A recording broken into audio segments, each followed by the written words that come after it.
ഒരു പുതിയ കൺട്രിയിലേക്ക് ട്രാവൽ ചെയ്യാൻ പോവുകയാണ്. അപ്പോൾ അതിന് മുൻപായിട്ട് ലഞ്ച് കഴിക്കാനായി നമ്മുടെ മിസിസാഗയിലുള്ള ലിറ്റിൽ സൗത്ത് ബിസ്ട്രോയിലാണ് വന്നത്. നമ്മുടെ ഒപ്പം അന്യ ഉണ്ടായിരുന്നു. അങ്ങനെ ഫുഡൊക്കെ ഓർഡർ ചെയ്തു. ഇനി അത് വരാനുള്ളൊരു കാത്തിരിപ്പിലാണ്. അപ്പോൾ അധികം സമയം വൈകാതെ ഓരോരോ ഐറ്റംസായിട്ട് എത്തിത്തുടങ്ങി. അപ്പോൾ ആദ്യം തന്നെ BDF ആണ് വന്നത്. പിന്നെ നമ്മളൊരു ചട്ടിച്ചോറ് ഓർഡർ ആക്കിയിട്ടുണ്ടായിരുന്നു. നോക്കിയാൽ നല്ല കളർഫുള്ളല്ലേ ഈ പ്ലേറ്റ് കാണാൻ. പ്ലേറ്റ് കണ്ടപ്പോൾ തന്നെ മനസ്സ് നിറഞ്ഞു. പിന്നെ നമ്മളൊരു ബിരിയാണിയാണ് ഓർഡർ ആക്കിയിട്ടുണ്ടായിരുന്നത്.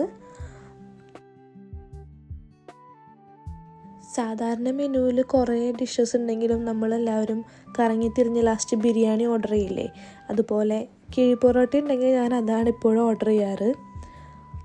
എല്ലാ പ്ലേറ്റ്സും നല്ല അടിപൊളിയായിട്ടാണ് അവർ ഡെക്കറേറ്റ് ചെയ്തിട്ടുണ്ടായിരുന്നത്. അതേ നോക്കിയാൽ നല്ല സൂപ്പർ ചിക്കൻ കിഴി പൊറോട്ടയാണ്.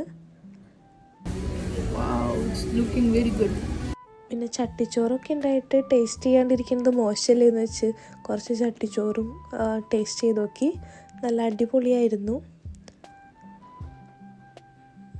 എൻ്റെ എക്സ്പ്രഷൻ കാണുമ്പോൾ തന്നെ നിങ്ങൾക്ക് മനസ്സിലാവും. അപ്പോൾ അവിടെ നിന്ന് നമ്മൾ ഇറങ്ങിയപ്പോൾ അവിടെ തൊട്ടപ്പുറത്തായിരുന്നു the spot, like next door ആയിരുന്നു. പിന്നെ ഡി സ്പോട്ട് കണ്ടിട്ട് കയറാണ്ട് പോണത് മോശമല്ലേ. അവിടുത്തെ എല്ലാ കേക്ക്സും കൂൾ ഡ്രിങ്ക്സും ഷേക്സും ഐസ്ക്രീമും എല്ലാം അടിപൊളിയാണ്. അവിടുന്ന് ഞങ്ങൾ pistachio and lotus Biscoff milk കേക്കാണ് ഓർഡർ ചെയ്തത്. അപ്പോൾ ഞങ്ങൾ മുൻപൊരു പ്രാവശ്യം പിസ്താഷ്യോ മിൽക്ക് കേക്ക് ട്രൈ ചെയ്തിട്ട് ഭയങ്കര ഇഷ്ടപ്പെട്ടിരുന്നു. ആ ഒരു ആകാംക്ഷയിൽ പോയിട്ട് ഓർഡർ ചെയ്തതായിരുന്നു. ഒരാവശ്യമില്ലായിരുന്നു.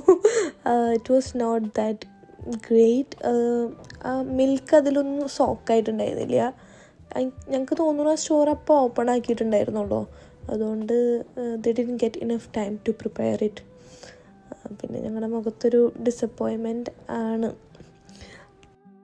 അങ്ങനെ നല്ല അടിപൊളി ലഞ്ചിന് ശേഷം ഞങ്ങൾ നേരെ എയർപോർട്ടിൽ പോയി. നമ്മളവിടെ ബോർഡിംഗ് പാസ്സൊക്കെ പ്രിൻ്റ് ചെയ്തു. അപ്പോൾ നമുക്കിനി നമ്മുടെ വെക്കേഷൻ സ്റ്റാർട്ട് ചെയ്യാം. ഞാൻ ഭയങ്കര എക്സൈറ്റഡ് ആയിരുന്നു.